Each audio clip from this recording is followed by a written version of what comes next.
नमस्कार, मैं अंशिता श्रीवास्तव हाजिर हूं आज दिन भर की 5 बड़ी खबरों के साथ। इस बुलेटिन में हम आपको देश और दुनिया की बड़ी खबरों से रूबरू करवाएंगे, लेकिन उससे पहले नजर डालेंगे सुर्खियों पर। विधानसभा चुनाव की तैयारियों में लगा चुनाव आयोग। हरियाणा, झारखंड, महाराष्ट्र और जम्मू कश्मीर में भेजी टीम। साल के आखिर में होने हैं चुनाव।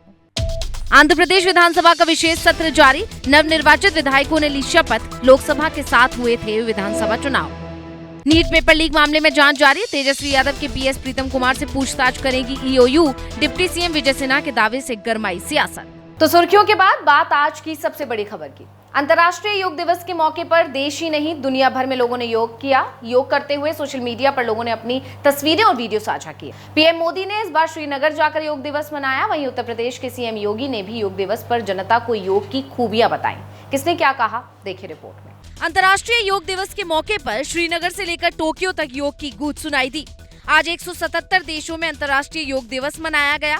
इस खास मौके पर पीएम मोदी ने अंतर्राष्ट्रीय योग दिवस पर जम्मू कश्मीर के श्रीनगर में शेर कश्मीर अंतर्राष्ट्रीय सम्मेलन केंद्र में योगाभ्यास किया। डल झील के किनारे SKICC हॉल में उन्होंने 7,000 से ज्यादा लोगों के साथ योग किया, जिसकी तस्वीरें और वीडियो सामने आए हैं। योग करने से पहले पीएम मोदी ने देश को संबोधित करते हुए कहा कि योग से हमें शक्ति मिलती है। योग और साधना की भूमि कश्मीर में आने का सौभाग्य मिला है। कश्मीर और श्रीनगर का ये वातावरण, ये ऊर्जा और अनुभूति, योग से हमें जो शक्ति मिलती है, श्रीनगर में हम उसे महसूस कर रहे हैं। मैं देश के सभी लोगों को, दुनिया के कोने कोने में योग कर रहे लोगों को कश्मीर की धरती से योग दिवस की बधाई देता हूं। इसके अलावा मुख्यमंत्री योगी आदित्यनाथ ने भी राजभवन प्रांगण लखनऊ में योगाभ्यास किया। उनके साथ राज्यपाल आनंदीबेन पटेल ने भी योगाभ्यास में हिस्सा लिया। योग हम सब जानते हैं, हर भारतवासी जानता है कि योग एक संपूर्ण विधा है जो हमें शारीरिक और मानसिक रूप से एकजुट करता है। और आप देखें भारत की ऋषि परंपरा को, कितना उन लोगों के पास एक दूरदृष्टता थी, किस रूप में उन्होंने समाज को जोड़ा। धर्म को योग के साथ जोड़ने का एक अभिनव प्रयास किस रूप में हुआ। मोदी योगी के अलावा बीजेपी के कई मंत्रियों, कई नेताओं और बॉलीवुड हस्तियों ने भी योग दिवस मनाया, जिसके वीडियो और तस्वीरें ट्रेंड कर रहे हैं। आपको बता दें कि योग दिवस की शुरुआत पहली बार साल 2015 में हुई थी। भारत ने 27 सितंबर 2014 को संयुक्त राष्ट्र में अंतर्राष्ट्रीय योग दिवस मनाने का प्रस्ताव रखा था, जिसे 177 देशों का समर्थन मिला, जिसके बाद 11 दिसंबर 2014 को यूएन ने इसे मंजूरी दे दी। स्वस्थ रहने के लिए योग से बेहतर कुछ भी नहीं, भारत के इस मंत्र को आज पूरी दुनिया मान रही है। यही वजह है कि दुनिया भर में योग दिवस मनाया जा रहा है। Bureau report, global Bharat TV. Modi योग दिवस मनाने श्रीनगर पहुंचे, लेकिन मोदी का ये दौरा अपने आप में बेहद खास है। जानकारों का दावा है कि ये इस कार्यक्रम के लिए श्रीनगर को चुनने के सियासी मायने हैं। आखिर क्या हो सकती है इसकी वजह, और श्रीनगर से मोदी ने जम्मू कश्मीर को लेकर क्या दिए संकेत, देखिए इस रिपोर्ट में। अंतर्राष्ट्रीय योग दिवस के सिलसिले में प्रधानमंत्री नरेंद्र मोदी जम्मू कश्मीर के श्रीनगर में थे। उन्होंने empowering youth and transforming Jammu Kashmir के नाम से आयोजित कार्यक्रम में राज्य को लेकर बड़े संकेत दे दिए। उन्होंने कहा कि जल्द ही जम्मू कश्मीर को पूर्ण राज्य का दर्जा मिल सकता है। इसके साथ ही उन्होंने ये भी कहा कि राज्य में विधानसभा चुनाव की तैयारियों ने जोर पकड़ लिया है। जम्मू कश्मीर के लोग लोकल लेवल पर अपने नुमाइंदे चुने, उनके जरिए आप समस्याओं के समाधान के रास्ते खोजें। इससे बेहतर और क्या होगा। इसलिए अब असेंबली इलेक्शन की तैयारी भी शुरू हो चुकी है।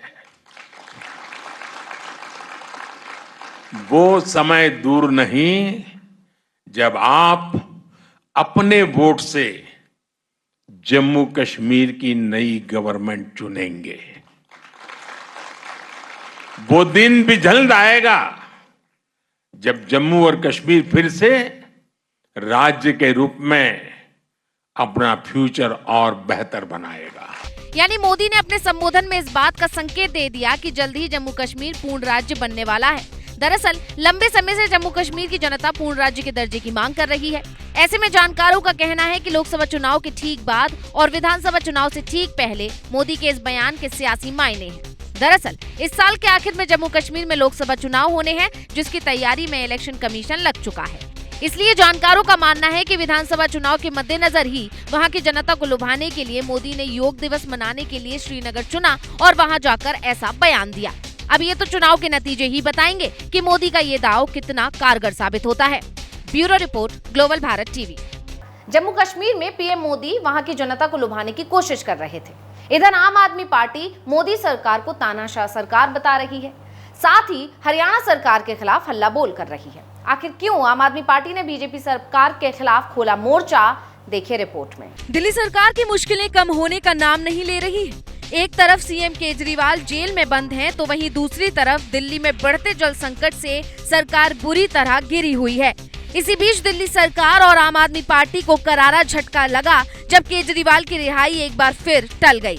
जबकि ठीक एक दिन पहले 20 जून को राउज एवेन्यू कोर्ट ने केजरीवाल को जमानत दे दी थी। ईडी ने इसका विरोध करते हुए दिल्ली हाई कोर्ट की वेकेशनल बेंच में याचिका लगाई, जिस पर जस्टिस सुधीर जैन और जस्टिस रविंद्र जडेजा की बेंच में सुनवाई हुई। दोनों पक्षों की दलीलें सुनने के बाद हाई कोर्ट ने कहा कि ईडी की याचिका पर सुनवाई होने तक ट्रायल कोर्ट के आदेश को प्रभावी नहीं माना जाएगा। यानी हाई कोर्ट का जब तक फैसला नहीं आ जाता तब तक केजरीवाल जेल में ही रहेंगे। अब इस पर सीएम केजरीवाल की पत्नी सुनीता केजरीवाल की पहली प्रतिक्रिया आई है। सुनीता केजरीवाल ने कहा कि देश में तानाशाही बढ़ रही है। अभी कल ही आपके मुख्यमंत्री को बेल मिली, अभी सुबह ऑर्डर अपलोड होना था, ऑर्डर अपलोड नहीं हुआ और ईडी हाई कोर्ट पहुंच गई ऑर्डर को स्टे करवाने के लिए। इतना ये तो ऐसे हो गया as if Arvind Kejriwal is the most wanted terrorist of India. यानी रिहाई के बाद बाहर आने से पहले ही केजरीवाल और उनकी पार्टी को दिल्ली हाई कोर्ट ने करारा झटका दे दिया। वहीं दूसरी तरफ बढ़ता जल संकट दिल्ली की आप सरकार का सिरदर्द बढ़ा रहा है। आप सरकार इसके लिए हरियाणा की बीजेपी सरकार को जिम्मेदार बता रही है और अब जल मंत्री आतिशी हरियाणा से पानी की अतिरिक्त मांग करते हुए अनिश्चितकालीन अनशन पर बैठ गई हैं। मैंने प्रधानमंत्री जी को 2 दिन पहले पत्र लिखा।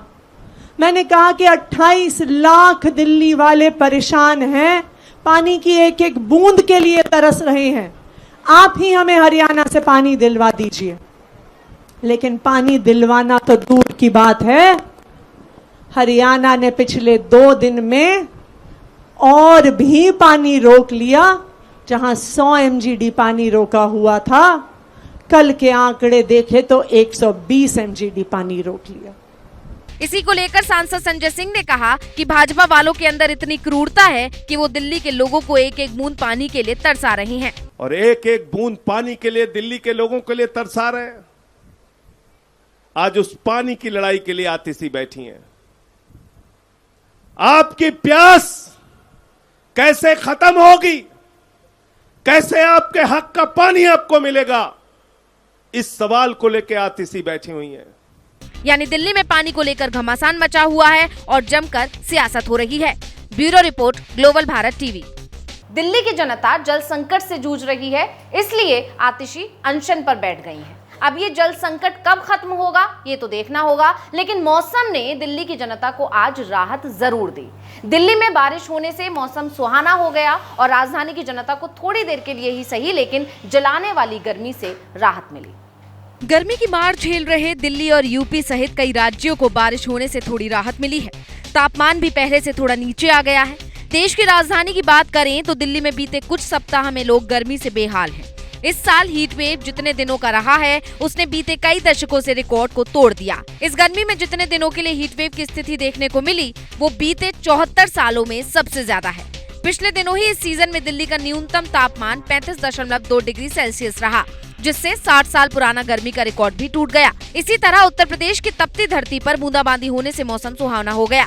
ठंडी हवाएं 30 से 40 किलोमीटर प्रति घंटे की रफ्तार से चली, जिससे हीट वेव का कहर कम हो गया है।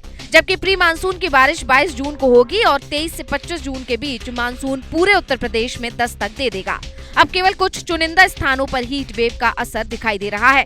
मिली जानकारी के मुताबिक उरई, हमीरपुर, बरेली, शाहजहांपुर, नजीबाबाद, मुरादाबाद, मुजफ्फरनगर, मेरठ, आगरा, अलीगढ़ और इटावा, आजमगढ़, नोएडा, गाजियाबाद, हापुड़, सहारनपुर, बाराबंकी, कन्नौज और हरदोई में तापमान 44 से 46 डिग्री सेल्सियस के बीच रहने का पूर्वानुमान है।